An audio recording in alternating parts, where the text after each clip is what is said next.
আমরা চলে এলাম কম্বোডিয়াতে, কম্বোডিয়ার রাজধানী নমপেনে। এখানে আমরা গতকালকে রাত্রে চলে আসলাম। আমরা যখন চলে আসি তখন সন্ধ্যা হয়ে গিয়েছিল, তাই কোনো ভিডিও ধারণ করতে পারিনি। তো আমরা এসে হোটেলে ছিলাম রাতে, সকালে 11টা বাজে বের হলাম। বের হয়ে একটা মালয়েশিয়ান রেস্টুরেন্টে খেলাম, খুবই ভালো এবং টেস্টফুল ছিল। আর এখানে আমরা এখন চলে এলাম দি রয়্যাল প্লেস পার্কে। এটা হচ্ছে নদীর পাড়ে। আর বিস্তারিত ভিসা এবং এয়ারপোর্ট প্রসিডিউর কী কী হয়েছিল আমাদের সাথে, সেটা আমরা বিস্তারিত পরবর্তীতে আরেকটি ভিডিওতে তুলে ধরব।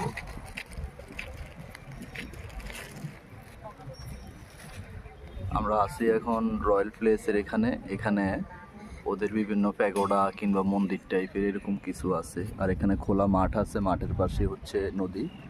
আর এখানে অনেক কবুতর আছে, আসলে ভালো লাগবে। তবে এখন এখানে টেম্পারেচার সৌদি আরব থেকেও বেশি, এত গরম। এই গরমে কেউ আসলে ঘুরতে আসে না, আমরা চলে আসলাম ভুলক্রমে আর কি। চলুন আমরা হাঁটতে হাঁটতে দেখি রয়্যাল প্লেসের আশেপাশের দৃশ্যগুলি।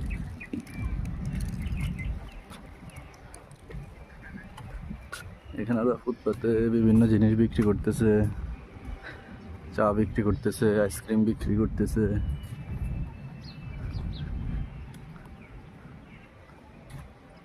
এখানে পুলিশ আছে সামনে।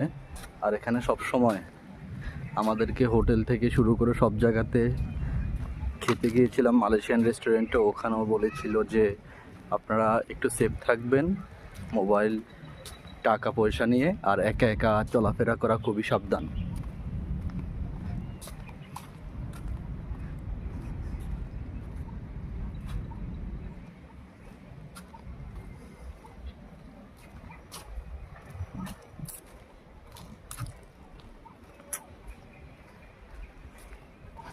এখানে পাসপোর্ট সাথে রাখলে ভালো, না রাখলেও সমস্যা নাই। হোটেলের কার্ডটি অবশ্যই সাথে রাখবেন, তবে পাসপোর্ট থাকাটা বেস্ট।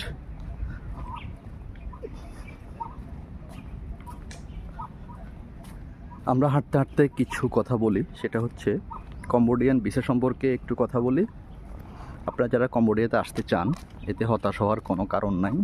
অনেক রকম ভিডিও তৈরি করেছেন যে কম্বোডিয়াতে আসলে অনেক সমস্যা, অনেক ঝামেলা করে। আসলে আপনার যদি প্রপার ডকুমেন্টেশন ওকে থাকে তাহলে মনে হয় না যে কোনো সমস্যা হবে। যেমন ধরুন, আমাদের প্রপার ডকুমেন্টেশন ছিল, কিন্তু ওইখানে আমি যেটা দেখেছি, ওইখানে যদি আপনার বাংলাদেশি পাসপোর্ট দেখে, ওরা আপনার সাথে তেমন মূল্যায়ন করবে না, সেটাও না, তেমন কোনো গুরুত্বই দেয় না। এবং কি আপনি কিছু চাইলে, কোনো কিছু জানতে চাইলে ওরা প্রপারলি কোনো অ্যান্সার দিবে না। এবং কি যে সিকিউরিটি গার্ড আছে সে মনে হয় প্রধানমন্ত্রীর মতো ব্যবহার, এরকম অবস্থা ওইখানে। তো সিকিউরিটি গার্ডই মেনলি ভালো না, ও একটা নর্মালি ফটোস্টেট করবে, ফটোকপি করবে, সেটাও 20 বাদ চাচ্ছে। তো এবার বুঝতেছেন ওইখানকার অবস্থা কি পরিমাণ দুর্নীতি। এটা হচ্ছে দি রয়্যাল প্লেস পার্কের সামনে। আমরা সামনে দিয়ে বাম পাশে চলে যাব নদীর পাড়ে। আর দ্বিতীয়ত, আমরা যখন ডকুমেন্টেশনে করি কম্বোডিয়ার ভিসার জন্য, সেক্ষেত্রে আপনাকে 40x50 mm ছবি দিতে হবে একটি। সাথে আপনার যদি ব্যাঙ্ক স্টেটমেন্ট থাকে অথবা যদি আপনার ডলার এন্ডোর্সমেন্ট থাকে, এগুলোর কপি দিবেন। পাসপোর্টের কপি দিবেন।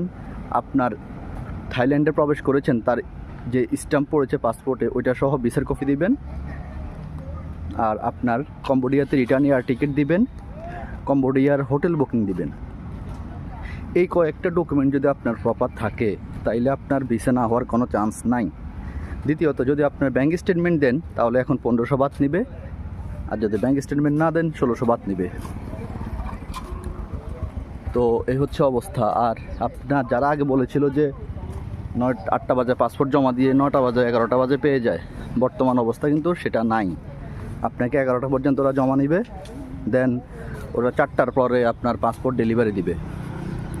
এখন আপনি চিন্তা করুন যে কি করবেন। আর দ্বিতীয়ত, পাসপোর্ট ডেলিভারির পরবর্তী কি করবেন? আপনি যদি অ্যাডভান্স টিকিট কেটে রাখেন সেটা এমনভাবে কাটবেন, যেমন আমরা ভোর 6টা বাজে আসলাম আপনার থাইল্যান্ডে, ওইখান থেকে আমরা সরাসরি চলে গিয়েছি কম্বোডিয়ান এম্বাসিতে। কম্বোডিয়ান এম্বাসিতে ফাইলটা আমরা 9টার ভিতরেই জমা দিয়েছি, 8:30 থেকে 9টার ভিতরে জমা দিয়েছি। এই যে একজন বিদেশে বাইক চালাচ্ছে, তার কোনো লাইসেন্স লাগে না, আর এখানে বাইক চালাতে লাইসেন্সের প্রয়োজন হয় না, ট্রাফিক এত ডিস্টার্ব করে না, তবুও যদি ডিস্টার্ব করে তাহলে ওরা টাকা খায়। এই হচ্ছে অবস্থা।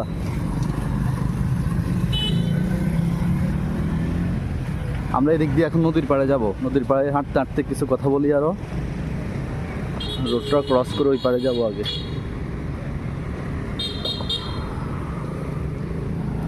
তো এই হচ্ছে অবস্থা, আগে থেকে টিকিট কেটে আসতে ভালো। আর যদি আপনি টিকিট না করে আসেন সেক্ষেত্রে আপনাকে টিকিট করতে হবে, তবে আগে থেকে একদিন পরে টিকিট করবেন, মানে আপনি যেদিন ভিসা সাবমিট করবেন তারপরের দিনের জন্য টিকিট করবেন। আমরা এইভাবে করেছিলাম। পরবর্তীতে আমাদের ভিসা হয়েছে এবং আমরা রাতে এয়ারপোর্টে, সুবর্ণভূমি এয়ারপোর্টের পাশেই একটা হোটেলে ছিলাম। ওইখান থেকে আমাদের ফ্লাইট ছিল বিকেল 5টায়, আমাদের চেক আউট টাইম ছিল দুপুর 1টায়। আমরা 12টা বাজে বের হয়ে গিয়েছিলাম। তো ওইখান থেকে 100 বাত নিয়েছিল আপনার হোটেল থেকে এয়ারপোর্ট পর্যন্ত। দূর আছে, কম না, প্রায় 6-7 কিলোমিটারের উপরে, 7-8 কিলোমিটার হবে, কম হবে না তাও। তো ওইখান থেকে আমরা প্রথমে আমরা যে এয়ারলাইন্সে গিয়েছিলাম বোর্ডিং পাস নেওয়ার জন্য, আমরা বোর্ডিং পাস নিতে গিয়েছি। তখন আমাদেরকে ওই কাউন্টারে জিজ্ঞেস করেছিল যে আমি কি ফার্স্ট টাইম কম্বোডিয়াতে যাচ্ছি। আমি বলেছি হ্যাঁ, ফার্স্ট টাইম।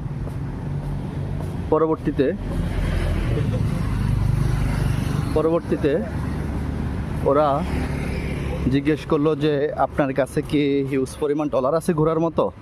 তো আমি জিজ্ঞেস করেছিলাম কত ডলার লাগবে ঘোরার মতো।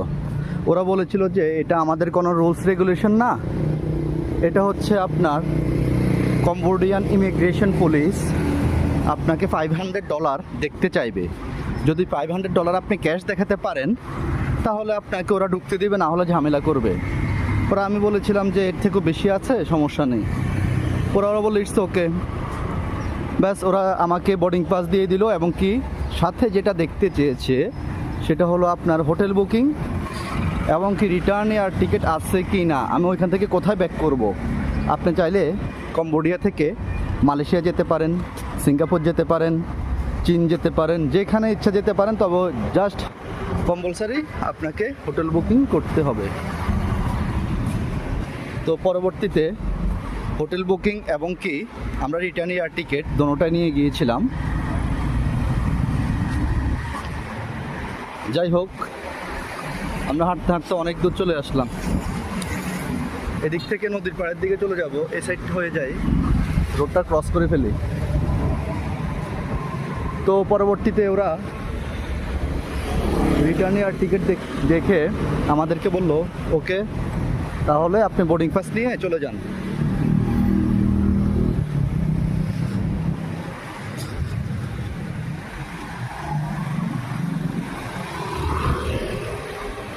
আমরা যে ক্রসিং, সবসময় ক্রসিংগুলো ইউজ করবেন রোড ক্রস করার সময়, তাহলে আপনার সেফটি ভালো থাকবে। এখানে কোনো পুলিশ টুলিশ নেই, অটোমেশন, যেটা বাংলাদেশে এখনও হয় নাই। ওরা গরিব দেশ, তবুও ওদের ট্রাফিক সিগন্যালটা অনেক অটোমেশন করে ফেলেছে, ডিজিটালাইজ করে ফেলেছে। যাই হোক, পরবর্তীতে আমরা ইমিগ্রেশন কমপ্লিট করে আমরা রিএন্ট্রি নিব। আমরা উপরে উঠলাম, সব কিছু চেক করলাম, করার পরে রিএন্ট্রি কাউন্টারে গিয়ে আমার একটা ছবি নিল। ছবি নেওয়ার পরে আমাকে একটা ফর্ম দিল, ওই ফর্মে জাস্ট বললো সাইন করার জন্য। আমি পাসপোর্ট দিলাম, বললাম যে আমি থাইল্যান্ডে যখন ব্যাক করব তখন কি আমি এনি ইন্টারন্যাশনাল এয়ারপোর্টে কি এন্ট্রি করতে পারবো। ও বললো অফকোর্স, হোয়াই নট। এরপরে বললাম যে ঠিক আছে, তাহলে একটা জিনিস জানা হলো যে যখন আপনি থাইল্যান্ডে আবার রিএন্ট্রি দিয়ে ব্যাক করবেন, যে কোনো এয়ারপোর্ট দিয়ে আপনি প্রবেশ করতে পারবেন। যাক, পরবর্তীতে পরবর্তীতে আমরা ইমিগ্রেশন কমপ্লিট করলাম রিএন্ট্রি নিয়ে। রিএন্ট্রিতে আপনার 1200 বাত নিবে, 200 বাত হচ্ছে আপনার অ্যাপ্লিকেশন এবং কি ছবি তোলার জন্য, আর 1000 বাত হচ্ছে ওদের ফ্রি। এটা মনে রাখবেন, 1200 বাত লাগবে সিঙ্গেল এন্ট্রির জন্য, আর মাল্টি এন্ট্রির জন্য আপনার যে কদিন ভিসার মেয়াদ আছে ওই কদিনে আপনি মাল্টি এন্ট্রি মারতে পারবেন 4500 বাত। যাই হোক, পরবর্তীতে আমরা বিমানে উঠলাম, বসলাম, 1 ঘন্টা 10-15 মিনিটের মতো লাগলো। তো আমরা যখন আসলাম এখানে আমাদেরকে ইমিগ্রেশন পুলিশে আসলাম, পাসপোর্ট দিলাম, বোর্ডিং পাস দিলাম। ও দেখে বলল ইটস ফার্স্ট টাইম। তো আমরা বললাম ইটস ফার্স্ট টাইম। যাই হোক, পরবর্তীতে আমরা যখন প্রথম এলাম ওদেরকে আমরা ইনশিওর করলাম, ওরা আমাদের কাছে দেখতে চাইলো hotel booking, return air ticket. তো আমাদেরকে ওরা আস্তে একটু সাইডে নিয়ে গেল, সামনে একটা টেবিলে ওদের হাই কমান্ডের অফিসার ছিল। অফিসার আসলো, এসে জিজ্ঞেস করলো এটা ফার্স্ট টাইম কিনা। আমরা বললাম ইয়েস। তো পরেও আমাদের কাছে যেটা দেখতে চাইলো হোটেল বুকিং, একই জিনিস, সবাই একই জিনিস দেখতে চাইছে, হোটেল বুকিং আছে কিনা, রিটার্ন এয়ার টিকিট আছে কিনা। বললাম আছে, এই যে দেখো। ও এরপরে যেটা জিজ্ঞেস করলো, এরপর তুমি কোথায় যাবো? আমি বললাম আমি যাব ভিয়েতনাম। বললো তাহলে তুমি ওকে, তুমি ভিয়েতনামের যে এটা হচ্ছে নদী, নমপেন নদী নাম আর কি, এই নদীর আমরা অনেক দূর আসলাম হেঁটে, প্রায় 2-3 কিলোমিটারের মতো গরমের মধ্যে হেঁটে চলে আসলাম। যাই হোক, অনেক গরম। আর এখানে রেস্টুরেন্ট আছে, অনেক কিছুই আছে দেখার মতো, বসে থাকতে পারবেন সারাদিন সারা রাত, সমস্যা নাই। তবে সুন্দরবন না থাকায় ভালো, হাইজ্যাক করতে পারে। তো পরবর্তীতে আমাদেরকে ওরা ডলার দেখতে চায় নাই, ইমিগ্রেশন পুলিশ। অনেকে জিজ্ঞেস করেছিল যে ডলার দেখতে চায় কি না, কিন্তু আমাদের কাছে কোনো প্রকার ডলার দেখতে চায় নাই। ওরা জাস্ট আমাদেরকে জিজ্ঞেস করলো যে hotel booking, return air ticket আছে কিনা, এগুলি দেখলো। এবং কি আমরা কম্বোডিয়া থেকে ভিয়েতনাম যাব সেটার টিকিট দেখলো, এবং কি ভিয়েতনামের যে ভিসা দেখতে চাইলো। তো আমরা ভিসাও দেখালাম, ভিয়েতনামের যে ভিসা ছিল ও ভিসার সাথে পাসপোর্টের সাথে মিলিয়ে বলল ইটস ওকে। আমরা এখন এখানে একটু বসি। আবার তো দেখতে চাইলো, দেখার পরবর্তীতে আমরা ভিসা দেখালাম, উনি বলল ঠিক আছে ওকে, তুমি ইমিগ্রেশনে যাও। পরে ইমিগ্রেশনে গেলাম, জাস্ট আমার পাসপোর্টটা নিল, বোর্ডিং পাসটা নিল, নিয়ে বোর্ডিং পাসের ওইখানে একটা ওদের যে এন্ট্রির একটা স্লিপ থাকে, এটা আপনার বিমানের মধ্যে দিয়ে দিবে, ওইটা ফিল আপ করে দিবেন সুন্দর মতো, পাসপোর্ট দেখে দেখে, এবং কি হোটেলের অ্যাড্রেসটা সুন্দর মতো বুকিং করা আছে ওইটা অ্যাড্রেসটা দিয়ে দিবেন। যদি কোনো নাম্বার থাকে নাম্বার দিবেন, না হলে ইমেল আইডি দিলেই চলবে। That's it.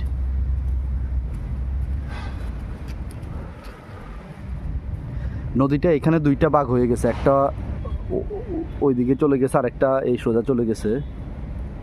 তো এখানে যেটা হলো আপনার, ওরা পরবর্তীতে ইমিগ্রেশন কমপ্লিট করার পরে আমাদেরকে, আমরা কাস্টমসে গেলাম ব্যাগ স্ক্যান করার জন্য, ওরা বলছে প্রয়োজন নেই, চলে যাও।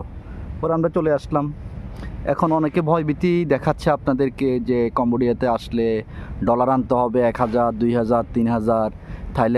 থাইল্যান্ডের ইমিগ্রেশনে ঝামেলা, কম্বোডিয়ান ইমিগ্রেশনে অনেক ঝামেলা করে, কিন্তু বাস্তবিক অর্থে সেটা না, বাস্তবিক অর্থে ইজি। তবে এখানে আরেকটা কথা আমি বলে রাখি, ইজিটা কেন?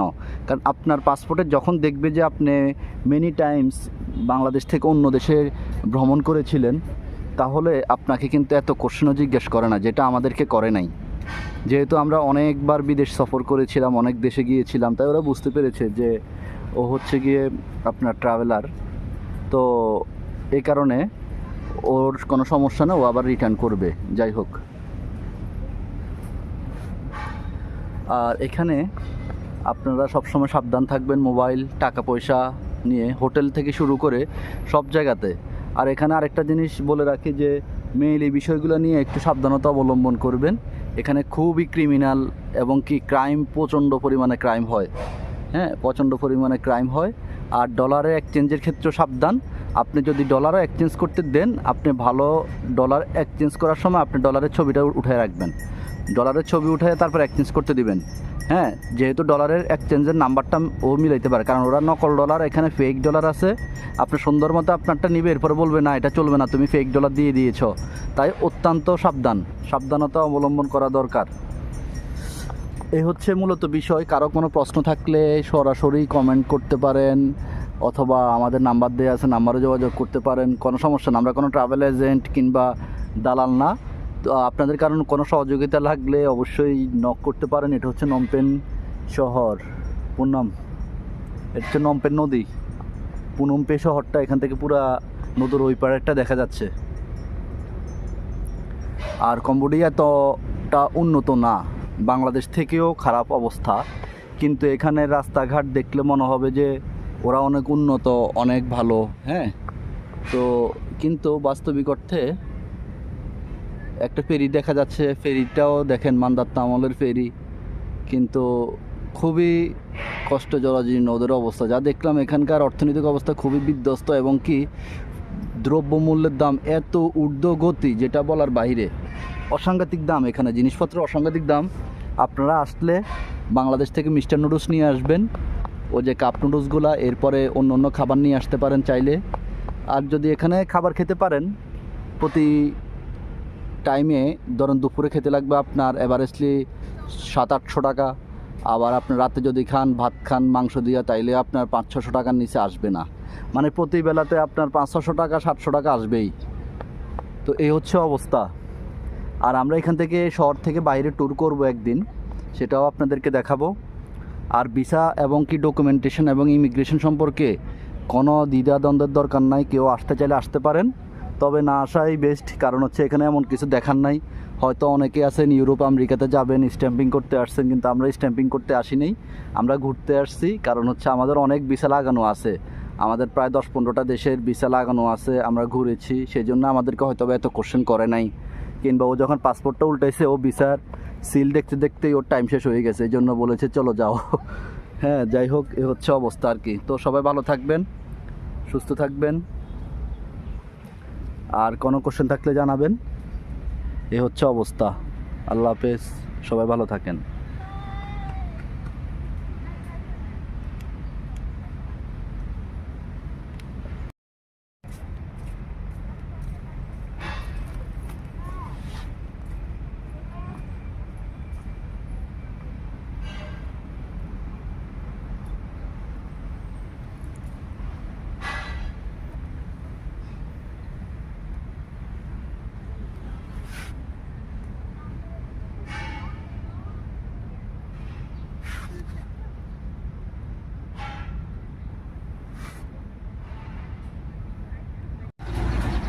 এখানে ডাব বিক্রি করে নদীর পাড়ে, চাইলে কেউ ডাব খেতে পারেন।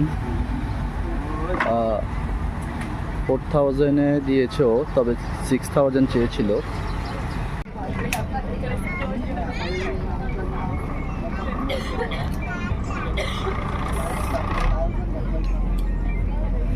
এটা হচ্ছে কম্বোডিয়ার রাজধানী পুনমপে।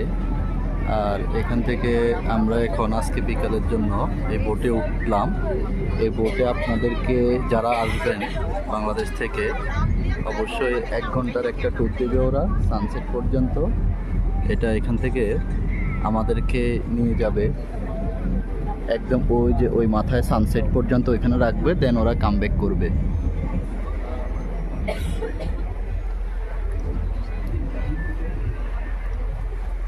যে কেউ আসলে এই বোট রাইডটা নিতে পারেন। এটা হচ্ছে নাইট মার্কেটের সামনে থেকেই পেয়ে যাবেন। ওরা $5 চার্জ করবে, তবে চাইলে আপনি $4 ওদের সাথে বার্গেনিং করে নিতে পারেন। আমি বার্গেনিং করেছি, এবং কি ওদেরকে বলেছি যে তোমরা কম রাখো, $3 রাখো। বলছে না, $4 রাখা যাবে। সাথে আমাকে পানির বোতলটা দিছে ওরা, পানির বোতলটা ফ্রি নেবেন, এটার জন্য কোনো টাকা নেবে না।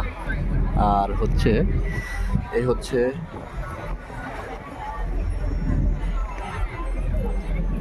এই নদীর পাড়ের এখান থেকে পেয়ে যাবেন টিকিট।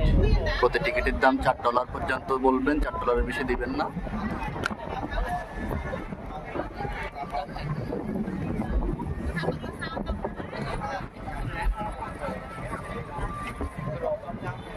এখানকার যারা স্থানীয় আছে এরা এদের থেকে সম্পূর্ণ দূরে থাকার চেষ্টা করবেন। আর এটা হচ্ছে নদীর পাড়ে।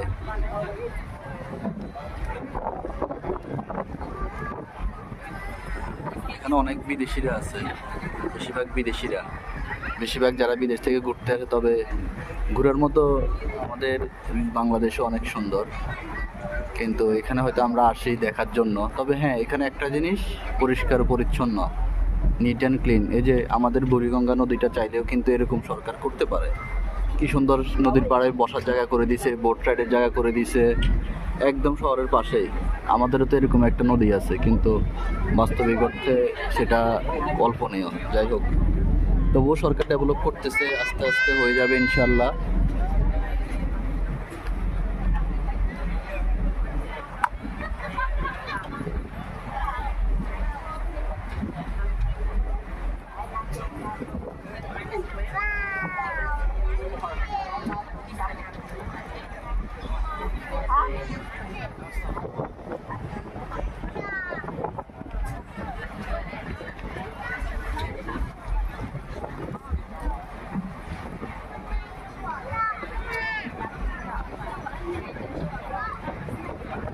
অনেক বাতাস আছে মোটামুটি। এই বিকেলবেলা যে কেউ থাকলে ঘুরতে পারেন, একা একা ঘুরতে পারেন। আমি যেহেতু একা আসছি, একাই ঘুরতেছি, তবে আমার সাথে অনেক লোকজন আছে বিদেশি। তবে বিদেশিরা মোটামুটি ফ্রেন্ডলি এখানে। আর যারা এখানকার দেশি, এদের থেকে এদের পরামর্শ নেবেন, বুঝবেন, আপনার যেটা ভালো মনে হয় সেটাই করবেন।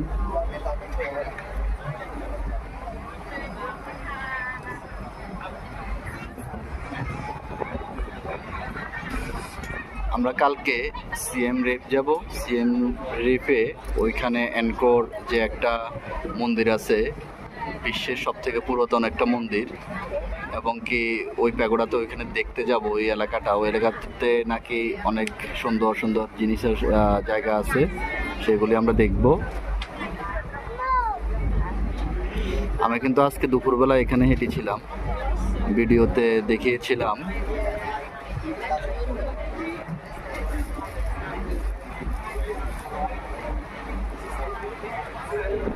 মোটামুটি সবাই খাবার দাবার এটা সেটা হাবিজাবি নিয়ে আসছে।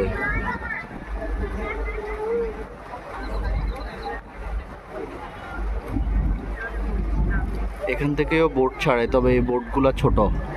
এগুলো হয়তো কেউ যদি গ্রুপলি 15-20 জন 30 জন আসে, তাদের জন্য এই বোটগুলো ঠিক আছে। কিন্তু আমরা যে বোটে উঠেছি, এখানে প্রায় 150-র মতো 200-র মতো মানুষ আছে।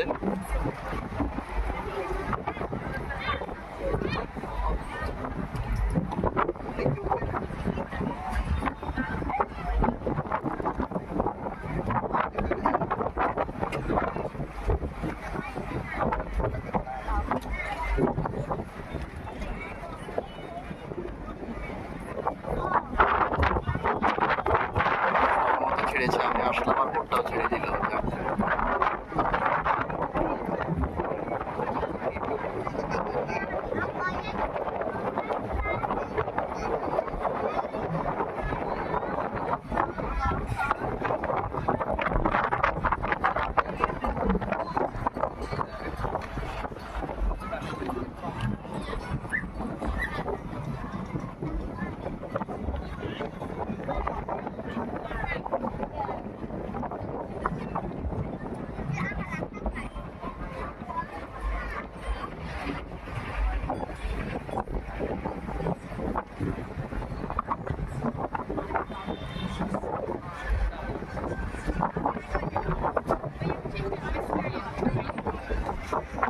আমাদের ঢাকার মতোই, তবে ঢাকার মতো অপরিচ্ছন্ন নয় এটা, ঢাকার থেকেও পরিচ্ছন্ন হয়তো। হ্যাঁ, এদের অর্থনৈতিক অবস্থা খারাপ আমাদের থেকে। এত বড় বিশাল বিশাল বিল্ডিং আছে, আমাদের থেকেও বড় আছে, কিন্তু আমাদের মতো এরকম গিঞ্জি টাইপ না এখানে বেশি।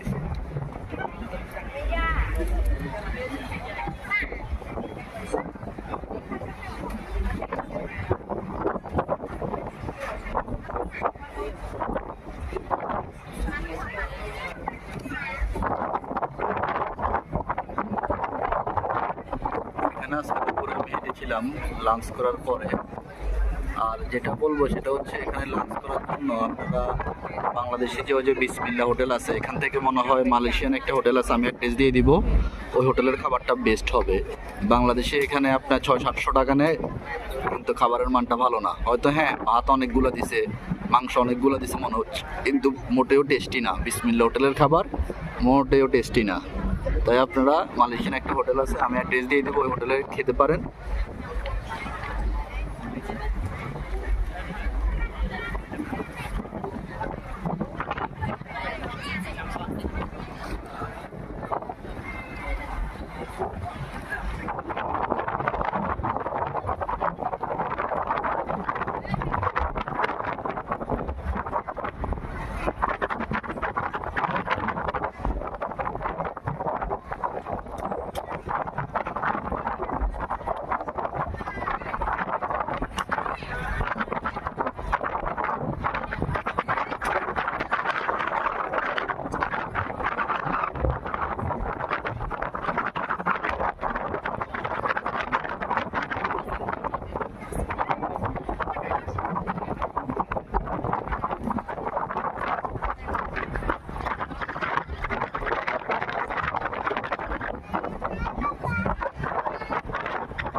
ফেরিঘাট, এই ফেরিঘাট থেকে এপার ওই পারে গাড়ি পারাপার করতে পারবে।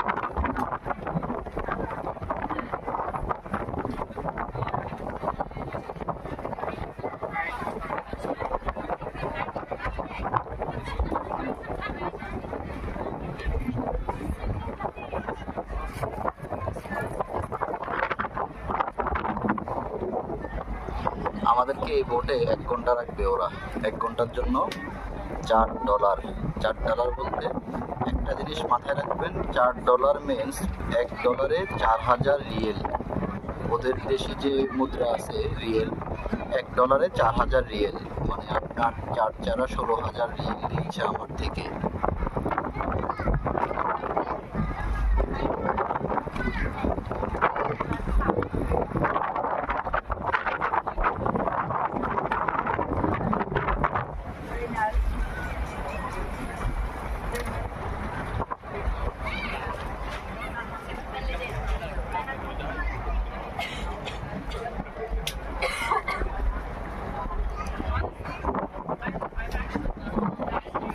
এখান থেকে যারা লাওসের ভিসা করতে চান, তারা এখান থেকে লাওসের ভিসা করতে পারেন, তবে আমি লাওসে যাওয়ার ইচ্ছা নাই, তাই আমি লাওসের ভিসা করলাম না। লাওসের ভিসা করতে $60 লাগবে, ডকুমেন্টেশন যা যা দরকার তাই লাগবে।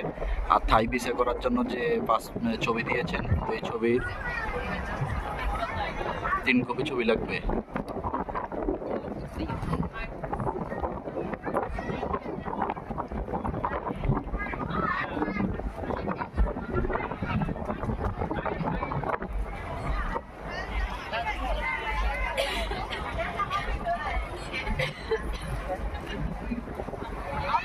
এটা হচ্ছে কম্বোডিয়ার রাজধানী পনম পে। আমরা আছি এখন পনম পেন নদীর উপরে ভাসমান একটি বোটে।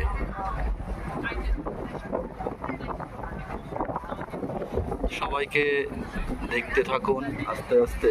এখানে বাংলাদেশি বলতে আমি একাই আছি, আর কেউ নাই। তো আমিও আসলাম ঘুরতেছি ফিরতেছি, দেখতেছি, ভালোই লাগতেছে। আর প্রচণ্ড বাতাস।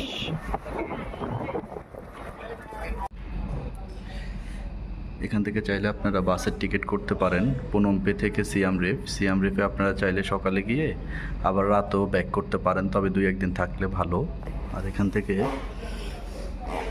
এই যে টিকিটের যে ডিস্টেন্স, কোথা থেকে কোথা যাবেন, পুনমপে থেকে লোকাল টাইমে সিয়াম রিপ কখন গিয়ে পৌঁছাবেন, কখন আসবেন, এবং ইন্টারন্যাশনালি কেউ চাইলে পুনমপে থেকে হোচিমিন, ব্যাংকক, সিয়াম রিপ থেকে সবগুলি আছে এখানে।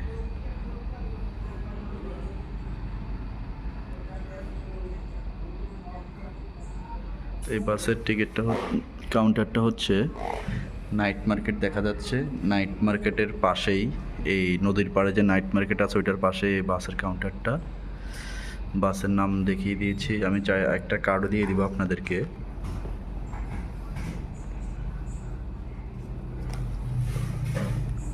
এই যে কার্ড,